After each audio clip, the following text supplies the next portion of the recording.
Hi, this is the comedy channel, the comedy video that I promised. This is going to be stand-up. I'm gonna get into a different character, so when you see me, it's not gonna be me, it's gonna be someone else, like giving a stand-up comedy bit. And I think it'd be funnier if I do it in a character.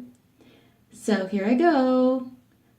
Be gentle. This is my second time doing this. I'm very critical of my work, so please be nice in the comment section.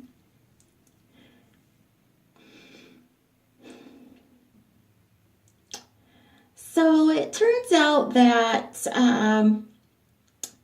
I received some devastating news.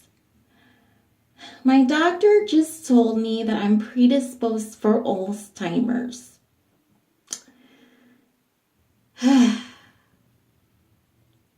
So, what was I talking about again? Anyway, welcome to my show. This is Sky's Hobbies here, and I have a little bit of a voice here. I'm being a character for this comedy channel, but I hope you don't mind. Anyway, I went to college. How many of you guys went to college? Okay, I went to college, you know, to expand my education, to become an intellectual. I even graduated with honors. Honors, people. You got to get that ninja.com loudy, okay? It'll take you places. At least that's what I thought.